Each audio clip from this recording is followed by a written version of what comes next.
25 minutes past 7. Now, it's probably one of the most famous locomotives ever built. It was the first steam engine to officially record 100 miles an hour.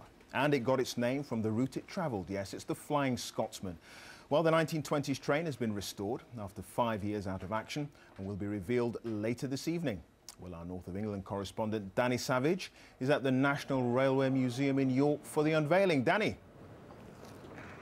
Yes, good evening from the National Railway Museum. The great hall here, no prizes for guessing what's under the big cloth. It is the Flying Scotsman. It's been restored here over the last few years. A cost of well over £1 million to put it right and get it working again. And in the next few minutes, it's likely to be unveiled. That great cloth is going to be pulled off, and it will be revealed in all its restored glory. A project which has taken 5 years. And the people here tonight are those that have paid a £10 or £20, chipped in some cash over the years to make sure that this steam engine comes to run again. It is one of the most famous in the UK. Let's talk to a couple of people who know all about it and can tell us a little bit more. Andrew Scott and Bob Gwynn, good evening. Andrew, first of all, you were the director of the museum when the museum took hold of Flying Scotsman. Right, yes. It was a must-have, was it? It was. It had been through a succession of private owners, but we knew when it came up for sale in 2004 that the time had come, and it was necessary to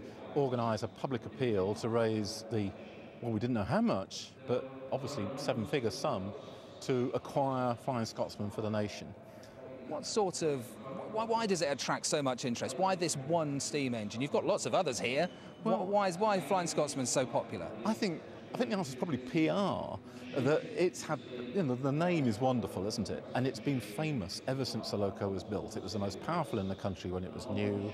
It got used for all sorts of stunts, if you like. It was on show at the Wembley exhibition in the 1920s when literally millions of people saw it. It was the first engine to do 100 miles an hour, properly recorded, and so on and so forth. And so it was always the pride of the fleet on Britain's most important main line, London to Edinburgh, and it's never stopped being famous. Bob, you wrote a book about it, or you've written a book about it. Again, what would people say? What's the most common thing people would say to you about this engine?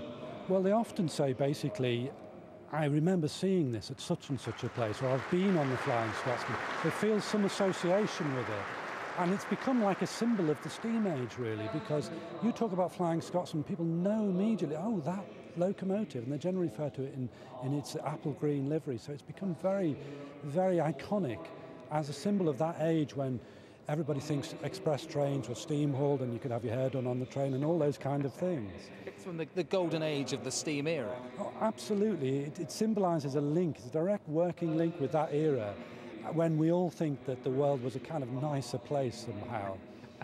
Gentlemen, enjoy the rest of the evening. I'm sure you'll be here to watch it unveiled in a few minutes. So literally in the next few minutes' time, that cover will come off. And for the first time since World War II, Flying Scotsman will appear painted in its wartime colour of black, and it will be steaming again in the summer. And I'm sure plenty of people will be flocking along to see it. For now, back to you. More from us later this evening.